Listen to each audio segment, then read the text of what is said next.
बिस्मिल्लाहिर्रहमानिर्रहीम। अस्सलाम वालेकुम स्टूडेंट्स। आज हम जनरल अनसर्टेनिटी प्रिंसिपल के हवाले से बात करेंगे। आप लोगों ने अनसर्टेनिटी प्रिंसिपल पढ़ा है, लेकिन उसको आप लोगों ने सिर्फ पोजीशन और मोमेंटम के लिए पढ़ा है। यानी हमने ये पढ़ा था कि अगर हमारे पास दो कंजुगेट वेरिएबल्स हो, एक पोजीशन और दूसरा मोमेंटम हो, तो हमने ये पढ़ा था कि the product of uncertainty in position and momentum x component of is greater than or equal to h का डिवाइड बाई 2। लेकिन ये जो अनसर्टेनिटी प्रिंसिपल है ये सिर्फ मोमेंटम और पोजीशन तक महदूद नहीं है, बल्कि ये किसी भी दो कंजुगेट वेरिएबल्स के लिए हम अप्लाई कर सकते हैं, चाहे वो एनर्जी और टाइम हो, चाहे वो एंगुलर मोमेंटम और एंगुलर डिस्प्लेसमेंट हो। तो आज हम इस हवाले से बात करेंगे कि हम अनसर्टेनिटी प्रिंसिपल को कैसे जनरलाइज कर सकते हैं किसी भी दो कंजुगेट वेरिएबल्स के लिए। ठीक है, तो मैंने एक यहाँ पे एक दो तीन सेंटेंसेस लिखी है, आपको इससे अंदाज़ा हो जाएगा कि अनसर्टेनिटी प्रिंसिपल को हम कैसे अप्लाई कर सकते हैं। The uncertainty principle is not only applicable for position and momentum, but it is also applicable for any pair of conjugate variables like energy, time, angular momentum and angular position। यानी कोई भी दो conjugate variables हो, इसके लिए हम इस uncertainty principle को अप्लाई कर सकते हैं। कंजुगेट वेरिएबल किसे कहते हैं? कोई भी ऐसे दो variables, for example physical quantities को हम वेरिएबल्स कहते हैं। ऐसे दो वेरिएबल्स हो जिनके लिए जो अनसर्टेनिटी प्रिंसिपल है वो एप्लीकेबल हो, उसको कंजुगेट वेरिएबल कहते हैं। या इनका जो कम्यूटेशन ब्रैकेट है, वो जो इनका जो कम्यूटेशन ब्रैकेट है वो आप एक दूसरे के साथ कम्यूट ना कर रहा हो, तो फिर इसको हम कहते हैं क्या? Conjugate variable. ये ए और बी भी हो सकती है, या कोई भी दो जनरल कंजुगेट वेरिएबल हो सकते हैं। अगर ये इनका जो कम्यूटेशन रिलेशन है ये ज़ीरो के बराबर ना हो, तो हम कंसिडर करेंगे कि ये दोनों जो वेरिएबल है ये एक कंजुगेट वेरिएबल है और ये प्रिंसिपल जो है अनसर्टेनिटी प्रिंसिपल उसको ओबे कर रहे हैं। ठीक है, तो आज का जो हमारा टास्क होगा वो ये होगा कि अगर हमारे पास लेट्स से दो ऑपरेटर्स हो ए और बी, दो ऑपरेटर्स हुई। ऑपरेटर्स क्या होते हैं आप लोगों ने इससे पहले पढ़ा होगा कि क्वांटम मैकेनिक्स में जो फिजिकल क्वांटिटीज होते हैं, फिजिकल क्वांटिटीज उसको हम ऑपरेटर से रिप्रेजेंट करते हैं। यानी अगर हमारे पास लेट्स से पोजीशन हो, पोजीशन अगर ये एक फिजिकल क्वांटिटी है क्लासिकल फिजिक्स में एक्स, तो इसको हम एक ऑपरेटर से रिप्रेजेंट करते हैं एक्स हेड से। इसी तरह अगर हमारे पास मोमेंटम हो, तो मोमेंटम को भी हम एक ऑपरेटर से रिप्रेजेंट करते हैं और इसको पी के लिखते हैं, और ये बराबर होता है minus iota H cut del के बराबर होता है। जो डेल आप जानते हैं partial over partial X with I plus partial over partial Y with J plus partial over partial Z with के।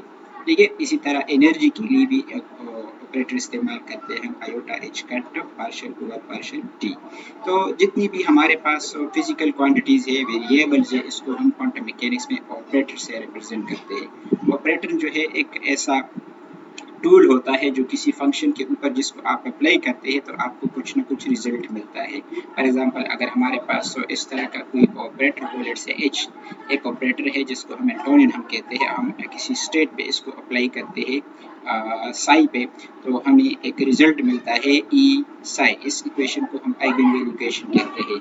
यहाँ पे जो एच है इसको हम एंटोनियन ऑपरेटर कहते हैं, जो कि एनर्जी के लिए हम यूज़ करते हैं। जो साई है ये स्टेट है किसी पार्टिकल का, कि पार्टिकल के स्टेट में हम एग्जिस्ट करता है, और ये जो ई है इसको आइगन वैल्यू कहते हैं। और यहाँ पे जो आइगन वैल्यू हमें मिली है इस ये एनर्जी की आइगन वैल्यू है। यानी हमें जो एक्सपेरिमेंट से रिजल्ट मिलता है, आप कोई एक्सपेरिमेंट परफॉर्म करते हो, इससे जो आपको रिजल्ट मिलता है इसको आइगन वैल्यू कहते हैं। तो यहाँ पे जो आइगन वैल्यू है ये क्या?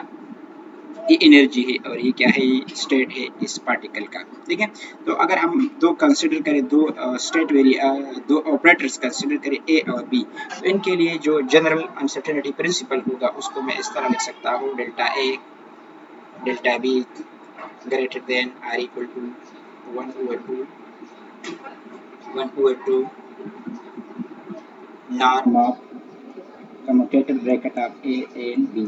अगर आप लोगों ने कम्यूटेटर ब्रैकेट्स के बारे में नहीं पढ़ा तो क्वांटम मैकेनिक्स 2 में हम इस कम्यूटेटर ब्रैकेट के हवाले से पढ़ेंगे इंशाल्लाह, ठीक है। लेकिन आपको सिंपल समझाओ, अगर हमारे पास पोजीशन और मोमेंटम दो ऑपरेटर्स हो, जैसे एक पोजीशन है और एक मोमेंटम है, तो इनका जो कम्यूटेटर ब्रैकेट होता है, जैसे अगर ये एक्स कम्पोनेंट है इसका, तो ये बराबर होता है आयोटा एच का, ठीक है। इसको कहते हैं कम्यूटेटर ब्रैकेट, इसको कहते हैं। मतलब अगर दो फिजिकल क्वांटिटीज आपस में कम्यूट नहीं कर रही है, यानी अगर दोनों को हम सिमल्टेनियसली मेजर करना चाहे, अगर इसके सिमल्टेनियस डिटर्मिनेशन में अनसर्टेनिटी अराइज हो, तो फिर हम कहेंगे कि इनका जो कम्यूटेटर ब्रैकेट है वो जीरो के बराबर नहीं है, कि नॉन जीरो वैल्यू है। लेकिन अगर हमारे पास दो ऐसे ऑपरेटर्स हो, लेट्स से एक्स और पी वाई हो, और इनका कम्यूटेटर ब्रैकेट जीरो के बराबर है, तो इसका मतलब ये है कि इन दोनों को हम सिमल्टेनियसली मेजर कर सकते हैं। मतलब इनके सिमल्टेनियस डिटर्मिनेशन में कोई एरर अराइज नहीं होती, इसमें जो अनसर्टेनिटी है वो जीरो है, ठीक है।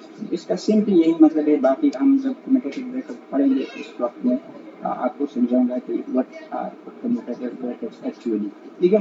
तो हमारे पास अगर ए ऑपरेटर है, बी ऑपरेटर है, तो इनका जो अनसर्टेनिटी है इनकी सिमल्टेनियस डिटर्मिनेशन में वो equal to or greater than 1/2 और कम्यूटेटर ब्रैकेट हुआ ए बी के बराबर होगी, ठीक है। अच्छा जी, अब हमने कंसीडर कर लिए कि हमारे पास दो ऑपरेटर्स है ए और बी, तो मैं यहाँ पे एक्सपेक्टेशन वैल्यू डिफाइन करना चाहूँगा। यहाँ से हमारा प्रूफ जो है वो स्टार्ट होता है। ए और बी हमारे पास ऑपरेटर है, ए और बी क्या है, ये ऑपरेटर्स है हमारे पास, ठीक है। अगर ये ऑपरेटर्स है तो इसकी जो एक्सपेक्टेशन वैल्यू है इन ऑपरेटर्स की, उसको मैं इस तरह डिफाइन कर सकता हूँ। एक्सपेक्टेशन वैल्यू, ए की जो एक्सपेक्टेशन वैल्यू है इसको मैं इस तरह लिख देता हूँ। जब हम किसी भी ऑपरेटर को इस फॉर्म में लिखेंगे इन ब्रैकेट्स के दरमियान, तो इसका मतलब है इसकी एक्सपेक्टेशन वैल्यू है। और क्वांटम मैकेनिक्स में जो एक्सपेक्टेशन वैल्यू है इसको हम इस तरह कैलकुलेट कर सकते हैं। साई गेट, साई ब्रा सॉरी, हमारे पास ऑपरेटर है, और साई गेट, इसको एक्सपेक्टेशन वैल्यू कहते हैं। ये जो टर्मिनोलॉजी है ये डिराक टर्मिनोलॉजी है। ये डिराक टर्मिनोलॉजी में हम जो एक्सपेक्टेशन वैल्यू है इसको इस तरह लिखते हैं। लेकिन आप लोगों ने इसको अगर श्रोडिंगर टर्मिनोलॉजी में पढ़ा है, श्रोडिंगर पिक्चर में पढ़ा है, तो इसको वहाँ पे हम इस तरह लिखते थे साई स्टार ए और साई, और लेट से अगर एक्स एक्सिस की बात करें तो डी एक्स। ये भी एक्सपेक्टेशन वैल्यू है और ये भी एक्सपेक्टेशन वैल्यू है, दोनों एक्सपेक्टेशन वैल्यू है। लेकिन ये श्रोडिंगर पिक्चर है, श्रोडिंगर पिक्चर है, और ये डिराक पिक्चर है। तो दोनों तरीकों से आप एक्सपेक्टेशन वैल्यू लिख सकते हैं। इसी तरह अगर मैं बी की एक्सपेक्टेशन वैल्यू लिखूँ तो मैं इस तरह लिख सकता हूँ साई बी ऑपरेटर और साई, ठीक है। इसी तरह आप इसको श्रोडिंगर टर्मिनोलॉजीज में भी लिख सकते हैं। तो ये हमारे पास है एक्सपेक्टेशन वैल्यूज। अब हम इसमें अनसर्टेनिटी डिफाइन करने जा रहे हैं। अगर ए और बी हमारे पास ऑपरेटर है और इनमें अनसर्टेनिटी अराइज होती है, तो इस अनसर्टेनिटी को हम इस तरह डिफाइन कर सकते हैं कि ए ऑपरेटर में जो अनसर्टेनिटी है वो बराबर होगी ए ऑपरेटर माइनस इसकी जो एक्सपेक्टेशन वैल्यू है, ये है अनसर्टेनिटी इन ए। और इसी तरह जो बी में अनसर्टेनिटी हम डिफाइन करते हैं वो बराबर होती है B operator minus expectation value of B, ठीक है। इस तरीके से हम डिफाइन करते हैं अनसर्टेनिटी को स्टैटिस्टिकल मैकेनिक्स में से, ठीक है। अब अगर मैं इनका स्क्वायर ले लूँ, लेट से ए ऑपरेटर है हमारे पास और इसकी हमारे पास जो अनसर्टेनिटी है इसका मैं स्क्वायर लेता हूँ, तो ये बराबर होगा ए ऑपरेटर माइनस इसकी एक्सपेक्टेशन वैल्यू और इसका होल स्क्वायर, ठीक है। इसको स्टैंडर्ड डेविएशन भी कहते हैं स्टैटिस्टिकल मैकेनिक्स में। तो ये A plus B, A minus B whole square formula है, आप इसको आसानी से एक्सपेंड कर सकते हैं। A square plus B square minus 2ab, ठीक है। और ये अब जब हम ये एक्सपेक्टेशन वैल्यू मालूम करेंगे, ये एक्सपेक्टेशन वैल्यू, तो हमें इससे एक स्केलर नंबर मिलेगा, ठीक है। तो स्केलर नंबर जो होता है वो ऑपरेटर के साथ कम्यूट करता है, हमेशा कम्यूट करता है। इसको मैं इस रिजल्ट को मैं इस तरह भी लिख सकता हूँ, A square expectation value square minus 2 और इसकी जो एक्सपेक्टेशन वैल्यू है स्क्वायर। तो अगर आप देखें ये दोनों टर्म सेम टू सेम है, लेकिन एक माइनस मीन स्क्वायर है और दूसरा जो है -2 टाइम्स है। तो इसको अगर मैं सब्ट्रैक्ट करूँ आपस में, तो मैं लिख सकता हूँ ए ऑपरेटर स्क्वायर माइनस -2 ए से अगर आप सब्ट्रैक्ट करते हैं, ये पॉजिटिव है, तो आपको रिजल्ट मिलेगा माइनस ए एक्सपेक्टेशन वैल्यू होल स्क्वायर। तो ये हमारा रिजल्ट है, ठीक है। ये किस चीज़ का रिजल्ट है? डेल्टा ए ऑपरेटर्स में जो अनसर्टेनिटी है इसका स्क्वायर है। इसी तरह बी को भी अनसर्टेनिटी जो इसमें राइज होती है इसको मैं इस तरह लिख सकता हूँ, बी ऑपरेटर स्क्वायर माइनस इसकी जो एक्सपेक्टेशन वैल्यू है इसका स्क्वायर। ठीक है, तो ये रिजल्ट मिला है एक्सपेक्टेशन वैल्यू से। अब ये ऑपरेटर में अनसर्टेनिटी है, लेकिन अगर हम फिजिकल क्वांटिटी में अनसर्टेनिटी डिफाइन करना चाहे तो ए में अनसर्टेनिटी इस तरह अराइज होगी, ए में जो अनसर्टेनिटी है वो बराबर होती है स्क्वायर रूट ऑफ ए में जो ऑपरेटर में जो अनसर्टेनिटी है, ठीक है, इसका मीन और स्क्वायर। ठीक है, ये स्क्वायर है हमारे पास। और इसी तरह बी में जो अनसर्टेनिटी अराइज होती है उसका जो ऑपरेटर है उसके साथ ये रिलेशन है, डेल्टा बी जो ऑपरेटर है इसका स्क्वायर और मीन। ये अनसर्टेनिटीज है ए और बी में, ये हमारे पास ऑपरेटर में अनसर्टेनिटीज है, और ये फिजिकल क्वांटिटी में जो अनसर्टेनिटी अराइज होती है उसको हम इस तरह डिफाइन कर सकते हैं। ठीक है, अच्छा जी, अब अगर इसमें मैं वैल्यूज पुट करूँ तो ये जो डेल्टा ए है इसको, यानी ए में जो अनसर्टेनिटी है इसको मैं इस तरह भी लिख सकता हूँ। अगर मैं ऑपरेटर की वैल्यू इसमें पुट करूँ तो मैं लिख सकता हूँ स्क्वायर रूट ऑफ ऑपरेटर का स्क्वायर माइनस इसकी जो एक्सपेक्टेशन वैल्यू है इसका स्क्वायर, और जो बी है इसमें जो अनसर्टेनिटी है वो बराबर होगी B operator square minus B में जो एक्सपेक्टेशन वैल्यू उसका स्क्वायर। तो इस तरह हम डिफाइन कर सकते हैं। ये इक्वेशन हमारे काम आएंगे, इसको हमने बाद में यूज करना है, इसलिए मैं इन इक्वेशंस को नाम दे देता हूँ इक्वेशन नंबर ए। अब मैं यहाँ पे यूज करने जा रहा हूँ एक इनइक्वालिटी जिसको कहते हैं काशी-श्वार्ज़ इनइक्वालिटी।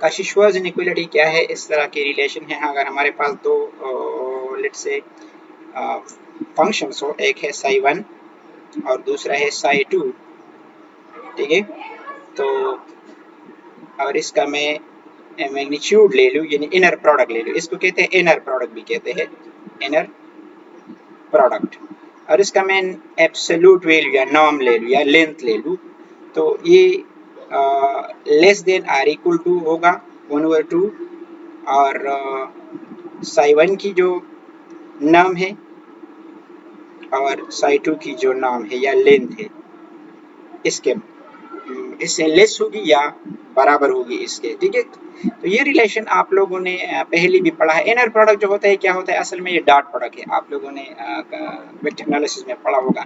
हमारे पास दो वेक्टर होते थे ए और बी, तो इन दोनों का जो डॉट प्रोडक्ट होता है ए बी cos थीटा के बराबर होता है। इस प्रोडक्ट को हम कहते हैं डॉट प्रोडक्ट, लेकिन यहाँ पे वेक्टर है, यहाँ पे हमारे पास क्वांटम मैकेनिक्स में फंक्शन होते हैं, तो फंक्शन को अगर हम इस तरीके से मल्टीप्लाई करें तो इसको कहते हैं इनर प्रोडक्ट, या आप लोगों ने श्रोडिंगर टर्मिनोलॉजी में पढ़ा होगा psi1 star psi2 dx integral, ये भी इनर प्रोडक्ट है इन दो फंक्शंस का। ठीक है, और ये जो काशी-श्वार्ज़ इनइक्वालिटी है इसको हमने क्लासिकल मैकेनिक्स में भी पढ़ा है, आप लोगों ने पढ़ा है। दो वेक्टर है ए और बी, तो ए डॉट बी बराबर होगा A magnitude B magnitude into cos theta. ठीक है, अब हमें पता है कि cos की वैल्यू जो है वो -1 भी हो सकती है, 0 भी हो सकती है, +1 भी हो सकती है। तो क्या मैं लिख सकता हूँ कि ए डॉट बी इसका जो होल मैग्नीट्यूड है, ठीक है, इनका मैग्नीट्यूड जो है वो क्या होगा, लेस देन आर इक्वल होगा ए का मैग्नीट्यूड और बी का मैग्नीट्यूड, क्योंकि ये डिपेंड करता है cos की वैल्यू भी, cos की वैल्यू क्या आ रही है, अगर +1 है तो फिर ए बी के बराबर हो सकता है, अगर ये cos की वैल्यू 1/2 हो तो फिर लेस देन ए बी होगा, ए बी के हाफ के बराबर होगा, और अगर ये -1 है तो फिर लेस देन ए बी के बराबर होगा। तो तीनों सूरतें जो है वो अराइज हो सकती हैं। इस किस्म की जो प्रोडक्ट है इसको हम क्वांटम मैकेनिक्स में काशी-श्वार्ज़ इनइक्वालिटी से रिप्रेजेंट करते हैं। अच्छा जी, अब ये जो काशी-श्वार्ज़ इनइक्वालिटी है इसको मैं इस फॉर्म में भी लिख सकता हूँ कि psi1 और जो psi2 है इनका जो इनर प्रोडक्ट है हमारे पास, और इनका जो नॉर्म है या एब्सोल्यूट वैल्यू है, ये less than or equal to होगा किस चीज़ के, psi1 इसकी जो इनर प्रोडक्ट है और इसका मैं स्क्वायर रूट ले लेता हूँ। और इसी तरह जो दूसरा फंक्शन है साई टू इनका जो इनर प्रोडक्ट है इनका। तो ये वही चीज़ है जो हमने अभी पढ़ी कि ए डॉट बी जो है इसका जो होल मैग्नीट्यूड है वो less than or equal to होगा किस चीज़ के, ए का मैग्नीट्यूड और बी का मैग्नीट्यूड। तो यहाँ पे साई वन क्या है, असल में साई वन जो है इनर प्रोडक्ट जो है इनका, असल में ये इनका इनर प्रोडक्ट है। इसको हम इस तरह लिख सकते हैं psi one star psi one D x integral. ये श्रोडिंगर टर्मिनोलॉजी में हम इस तरह लिख सकते हैं। इसी तरह साई टू और साई टू का जो इनर प्रोडक्ट है वो बराबर होगा Sai to star Sai to D x integral. ठीक है, तो ये असल में क्या है, साई वन का साई वन के साथ इनर प्रोडक्ट है और साई टू का साई टू के साथ इनर प्रोडक्ट है। असल में ये वही चीज़ है। ठीक है, अब इसका अगर हम स्क्वायर ले ले, इस इक्वेशन का अगर हम स्क्वायर ले ले तो मैं इसको इस फॉर्म में भी लिख सकता हूँ, साई वन का साई टू के साथ जो इनर प्रोडक्ट है और इसका जो स्क्वायर है नाम का less than or equal to होगा साई वन इनर प्रोडक्ट।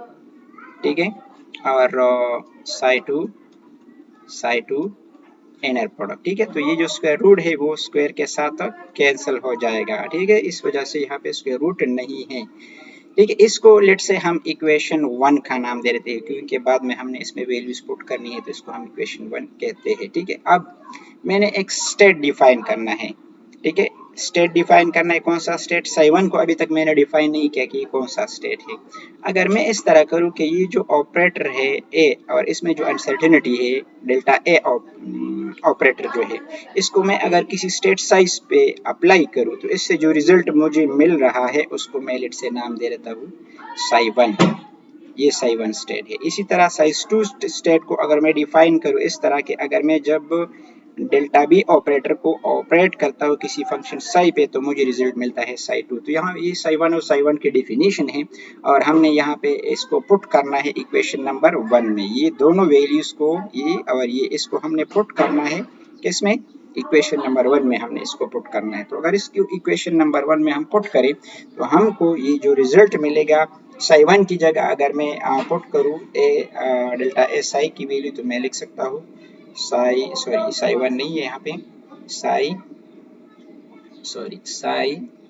ठीक है, और इसके साथ तो डेल्टा ए ऑपरेटर है, डेल्टा बी ऑपरेटर है और ये भी साई है। इसका इनर प्रोडक्ट है और इसका हमने क्या लेना है, स्क्वायर लेना है। ठीक है, तो ये होगा। और इसी तरह राइट साइड पे भी आप वही ऑपरेटर साई वन और साई टू की वैल्यू पुट करें तो मैं लिख सकता हूँ साई, और यहाँ पे हमारे पास ऑपरेटर है डेल्टा ए स्क्वायर ऑपरेटर है और साई है।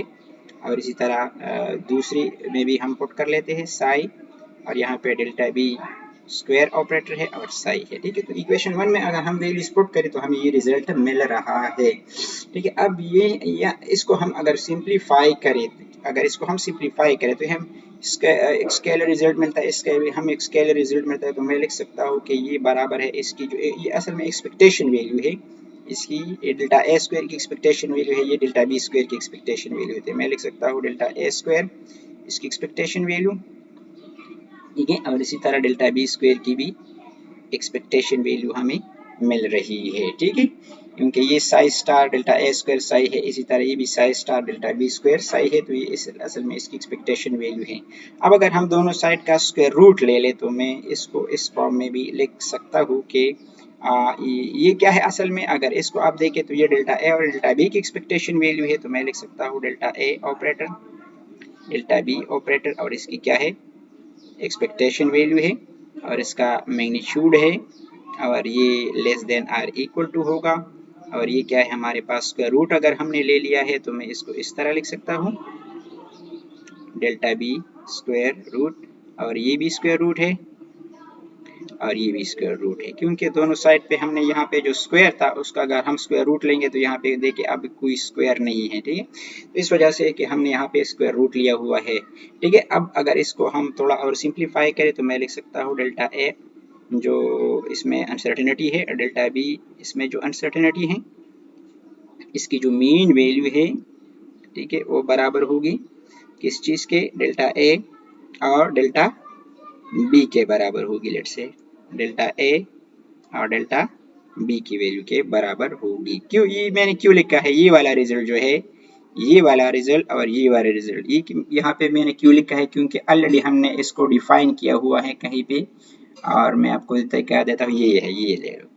हमने जो ए में अनसर्टेनिटी थी और बी में अनसर्टेनिटी थी, उसको हमने ऑपरेटर के अनसर्टेनिटी के साथ जो है वो लिंक किया हुआ था इस इक्वेशन में से, तो इस वजह से मैंने वहाँ पे ये रिजल्ट लिखा हुआ है। ठीक है, कि ये बराबर है अपनी अनसर्टेनिटी के बराबर होगी। ठीक है, लेट्स से इसको इक्वेशन नंबर 2 का नाम दे देते हैं, क्योंकि बाद में हमने इसमें वैल्यूज पुट करनी है। अब हम जो असल मुद्दा है उस पे आते हैं, वो क्या है हमारे पास, वो क्या है, ब्रैकेट्स और एंटी कम्यूटेटर ब्रैकेट्स। तो ब्रैकेट्स और एंटी कम्यूटेटर ब्रैकेट्स, या इसको क्या कहते हैं, कम्यूटेशन और एंटी कम्यूटेशन रिलेशंस भी इसको कहते हैं। तो वो उसको हमने किस तरह डिफाइन किया हुआ है, वो जो कम्यूटेटर ब्रैकेट है और एंटी कम्यूटेटर ब्रैकेट है, हम इसको इस तरह डिफाइन कर सकते हैं। अगर हमारे पास कोई ऑपरेटर हो डेल्टा ए लेट्स से, ठीक है, और दूसरा ऑपरेटर हमारे पास हो डेल्टा बी, ठीक है, और इसका हम कम्यूटेटर ब्रैकेट ले लेंगे, तो इसका जो कम्यूटेटर ब्रैकेट होगा वो बराबर होगा delta A delta B minus delta B delta A के बराबर होगा। अभी तक आप लोगों ने नहीं पढ़ा, लेकिन अगर आपके पास दो वेरिएबल हो ए और बी, या दो ऑपरेटर हो आपके पास हो, तो इनका जो कम्यूटेटर ब्रैकेट होता है वो हमेशा बराबर होता है ए बी माइनस बी ए के बराबर होता है। अगर ये ऑपरेटर है तो ये भी ऑपरेटर ही होंगे।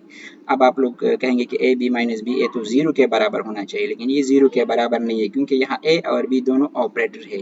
तो जरूरी नहीं है कि ए ऑपरेटर आप पहले अप्लाई करें बी बाद में अप्लाई करें, और ये बराबर हो बी ऑपरेटर पहले अप्लाई करे बाद में ए अप्लाई करे, ये जरूरी नहीं कि आपस में बराबर हो। इस वजह से इसका जो रिजल्ट है वो जीरो नहीं हो सकता। ठीक है, तो इसको हम इस फॉर्म में लिख सकते हैं, इसको कहते हैं कम्यूटेटर ब्रैकेट इसको कहते हैं।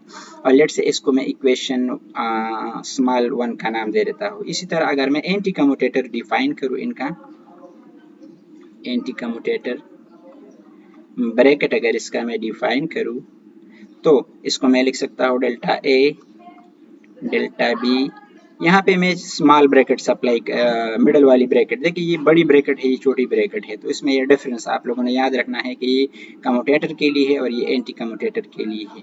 ठीक है, तो मैं इसको लिख सकता हूँ कि ये बराबर है delta A operator delta B operator plus delta B operator और डेल्टा ए ऑपरेटर। दोनों में डिफरेंस याद रखिए, यहाँ पे माइनस है तो यहाँ पे प्लस है, ये कम्यूटेटर के लिए इस्तेमाल होगा और ये एंटी कम्यूटेटर के लिए यहाँ पे प्लस इस्तेमाल होगा। तो ये आप लोगों ने याद रखना है, और इसको इक्वेशन 2 का नाम दे देते हैं लेट से।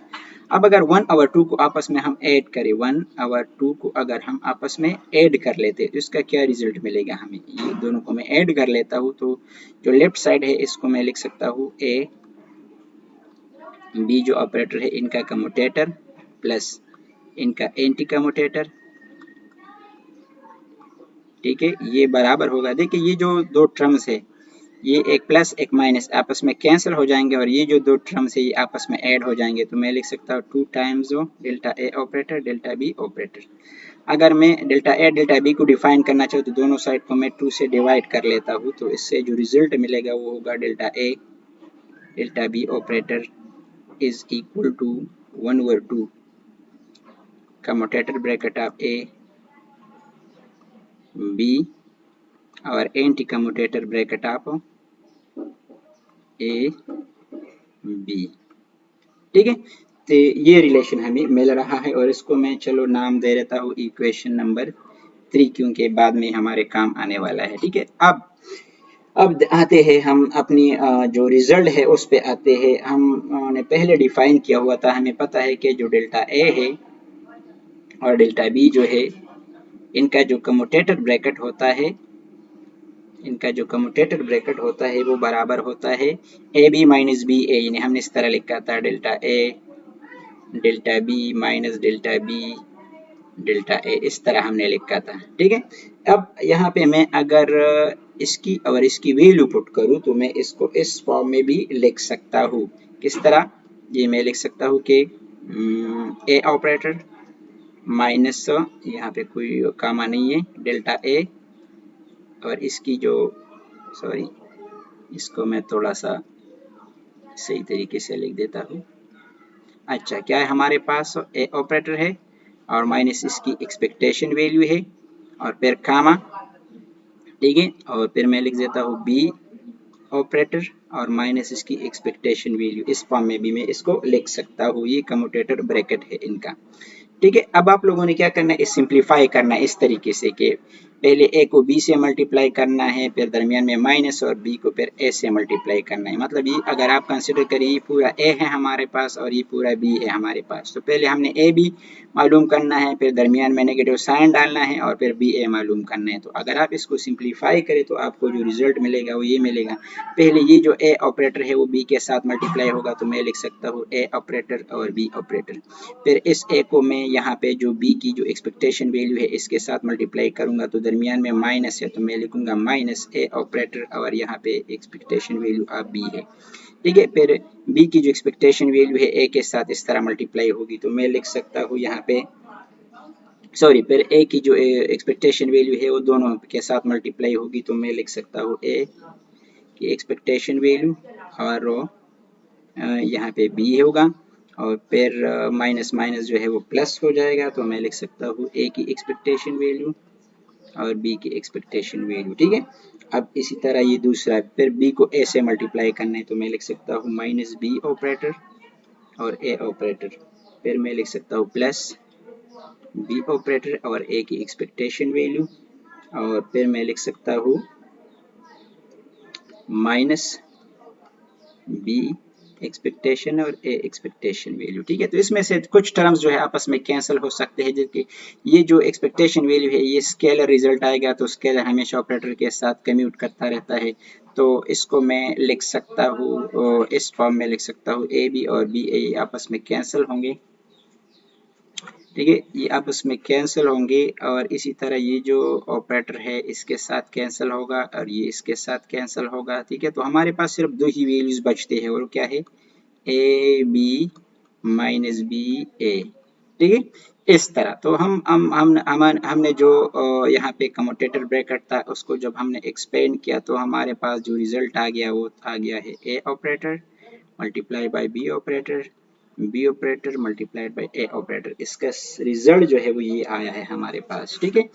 तो अब हमारा काम जो है सिंप्लीफाई हो गया है, यानी इस ब्रैकेट को, ये जो ब्रैकेट मैंने यहाँ पे लिखा है इसको मैं सिंपली इस तरह लिख सकता हूँ, इसको मैं इस तरह लिख सकता हूँ सिंपल कि जो डेल्टा ए ऑपरेटर है और डेल्टा बी ऑपरेटर है इसकी जो कम्यूटेटर ब्रैकेट है वो बराबर होगी किस चीज के, ए बी और माइनस बी ए के बराबर होगी, ठीक है।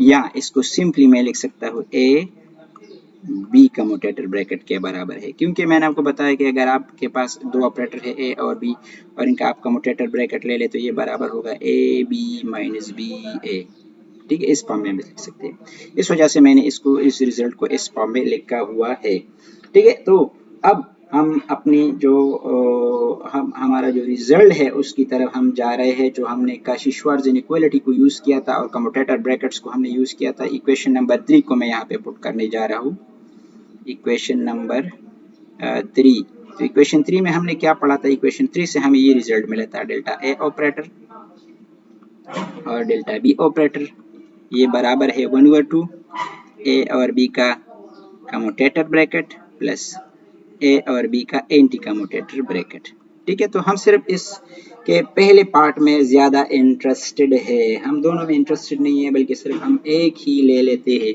अगर देखें ये पूरा वैल्यू जो है इन दोनों के सम के बराबर हो, फॉर एग्जांपल अगर इसको सी कंसिडर करें, ये बराबर है ए और बी के एडिशन के, तो अगर मैं सिर्फ ए यहाँ पे कंसिडर करूँ तो फिर सी को क्या होगा, मतलब ए के बराबर हो सकता है या इससे ज्यादा हो सकता है, ठीक है। मतलब C बराबर है A और B के समेशन की, तो अगर मैं सिर्फ A कंसिडर करूँ तो फिर इसका मतलब ये होगा कि C तो या तो A से ज्यादा है, या अगर कुछ ऐसी सिचुएशन आती है कि जिसमें B की वैल्यू क्या है वो 0 है तो फिर C जो है वो A के बराबर हो सकती है। तो जनरली मैं लिख सकता हूँ कि C is greater than R equal to A। इसी तरह ये जो डेल्टा A डेल्टा B है इसको मैं इस फॉर्म में लिख सकता हूँ, delta A delta B is greater then और इक्वल टू 1/2। इसका मैं सिर्फ पहले वाले पार्ट में इंटरेस्टेड हूँ, मैं ये वाला पार्ट ले लेता हूँ, ए और बी इनका जो कम्यूटेटर ब्रैकेट है इसमें मैं इंटरेस्टेड हूँ, ठीक है। और मैं इसकी लेट से एक्सपेक्टेशन वैल्यू भी ले लेता हूँ और इसका भी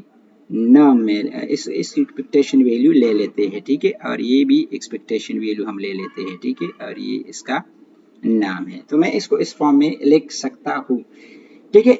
अच्छा जी, तो हमारा जो रिजल्ट था वो ये आया हमारे पास, हमारा जो रिजल्ट था वो ये आया हमारे पास कि डेल्टा ए डेल्टा बी इनकी जो अनसर्टेनिटी है वो क्या होगी, greater than or equal to होगी 1/2 norm of expectation value of A operator and B operator. इस तरह हम लिख सकते हैं इसको, ठीक है।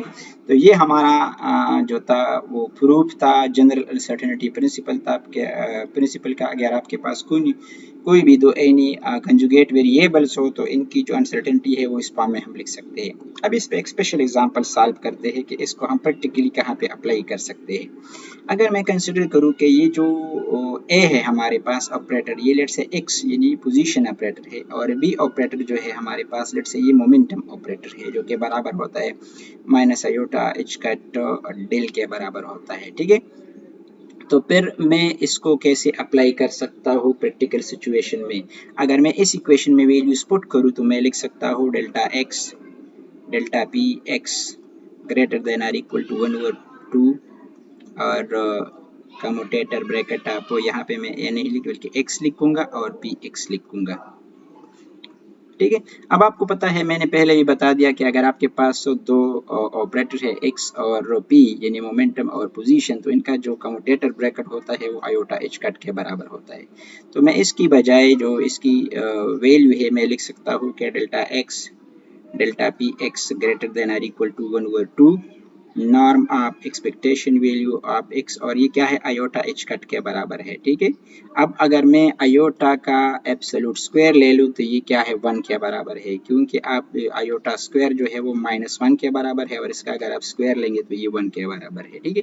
इसलिए मैं लिख सकता हूँ delta X delta P X जो है वो बराबर है H cut divide by 2 greater than or equal to H cut divide by 2। तो ये हमारे पास क्या है, वही अनसर्टेनिटी रिलेशन है पोजीशन और मोमेंटम के लिए। लेकिन अगर मैं कोई दो और कंजुगेट वेरिएबल कंसिडर करूँ, लेट से अगर ए को मैं कंसिडर करूँ, लेट से हमारे पास पोजीशन है और बी ऑपरेटर जो है ये हमारे पास वाई कंपोनेंट है मोमेंटम का, तो फिर क्या होगा, फिर delta A delta B greater than or equal to 1/2 norm expectation value of X और पी वाई है। अब एक्स नहीं है बल्कि क्या है वाई है। तो आप लोगों को ये पता होना चाहिए कि एक्स और पी वाई का अगर आप कम्यूटेटर ब्रैकेट लेते हैं तो ये बराबर होता है 0 के।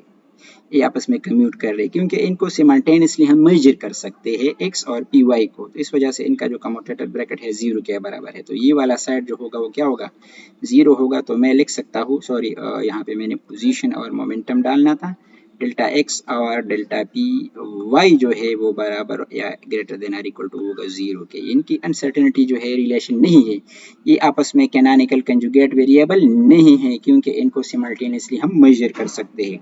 इसी तरीके से आप कोई भी दो वेरिएबल लेकर इसको आप प्रूव कर सकते हैं कि ये आपस में क्या कम्यूट कर रहे हैं, कम्यूट नहीं कर रही है, या क्या इनके दरमियान अनसर्टेनिटी रिलेशन है या नहीं है, ठीक है। Thank you so much for watching and stay tuned with us for